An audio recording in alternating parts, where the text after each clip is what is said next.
আসসালামু আলাইকুম, সবাইকে স্বাগতম জানাচ্ছি ইজি পাঠশালার পক্ষ থেকে। আমি আছি নুসরাত জাহান। আমরা এসএসসি কেমিস্ট্রি সিরিজ নিয়ে হাজির হয়েছি। আমরা সেকেন্ড চ্যাপ্টার করছিলাম, আজকে সেটা 2.5 করতে যাব। তাহলে চলো করি।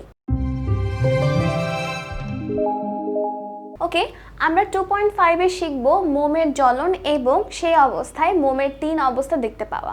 ব্যাপারটা হচ্ছে এমন, আমরা যখন ফার্স্টের দিকে পড়েছিলাম সেকেন্ড চ্যাপ্টার, তখন আমরা জেনেছিলাম যে পদার্থের 3টা স্টেট থাকে, সেটা কি কি? সলিড, লিকুইড এবং গ্যাস। আমরা সেই 3টি দেখতে পাবো মোমের জ্বলনের ক্ষেত্রে। তাহলে আমরা সেটা দেখি।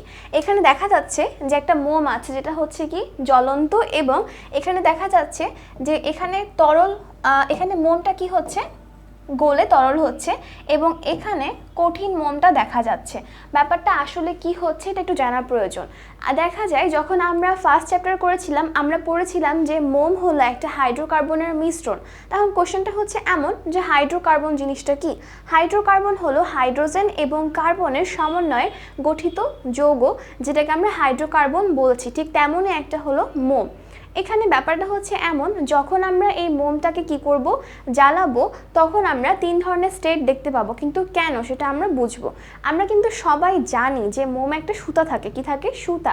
এখন যখন আমরা সেটাতে আগুন ধরাবো তখন সেটা জ্বলতে শুরু করবে, এবং এই যে তাপের প্রভাবে মোমটা গলতে শুরু করবে। গলে কি হবে? কঠিন থেকে তরলে পরিণত হবে।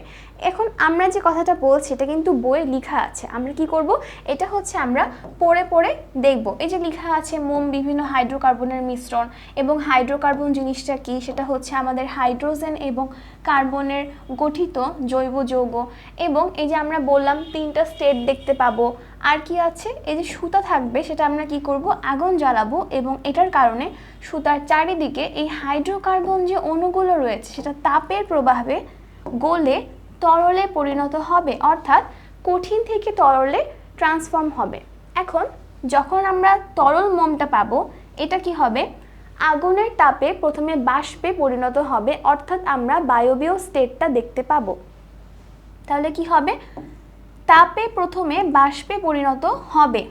অতএব কি হবে, এই যে বাষ্পীয় যে মোমটা আছে এটা বাতাসের অক্সিজেনের সাথে বিক্রিয়া করবে। কার সাথে? অক্সিজেন। এবং বিক্রিয়া করলে দেখা যাবে সেটা কি কি তৈরি করবে? কার্বন ডাই অক্সাইড, জলীয় বাষ্প, এবং কি আলো ও তাপ শক্তি। আমরা কিন্তু এটা পড়েছিলাম যখন আমরা কয়লা প্রজ্বলন বা কয়লার দহন সম্পর্কে জেনেছিলাম ফার্স্ট চ্যাপ্টার। বিষয়টা কিন্তু একদম সেম। এখন আমরা এদিকে আসি, দেখা যাবে কি কি তৈরি হচ্ছে, এখানে সব কিছু উল্লেখ করা আছে সুন্দরভাবে। এবং আমরা যে তরল মোমের কথা বলছিলাম, এর কিছু অংশ যে বাষ্পে পরিণত হচ্ছে প্রথমে, তবে পরবর্তীতে বাকি অংশ কি হবে, সলিডে পরিণত হবে। কেন? সেটা ঠান্ডা হয়ে কি হবে, ঠান্ডা হয়ে কঠিন মোমে পরিণত হবে। অর্থাৎ এই যে তাপের যে প্রভাব, এটার কারণে আমরা মোমের কঠিন, তরল, বায়বীয় 3টা অবস্থা দেখতে পাবো। এই যে ছবিতে দেখা যাচ্ছে, এখানে কি হচ্ছে, মোমটা জ্বললো, তার কারণে কি হচ্ছে, প্রথমে এই তরল মোম হবে কারণ গলছে জিনিসটা। তারপরে দেখা যাবে এই তরল মোমটা বাষ্পে পরিণত হচ্ছে, এবং কিছু অংশ, এই যে কিছু অংশ কি হচ্ছে, ঠান্ডা হয়ে কঠিন মোমে পরিণত হচ্ছে। তাহলে এখানে কিন্তু 3টা স্টেট ভালোভাবে দেখা যাচ্ছে। তাহলে আশা করা যায় এটা আমরা ভালো মতো বুঝতে পারলাম। তাহলে আমরা এখানে শেষ করব আজকে। তাহলে সবাইকে জানাচ্ছি আসসালামু আলাইকুম, ধন্যবাদ সবাইকে।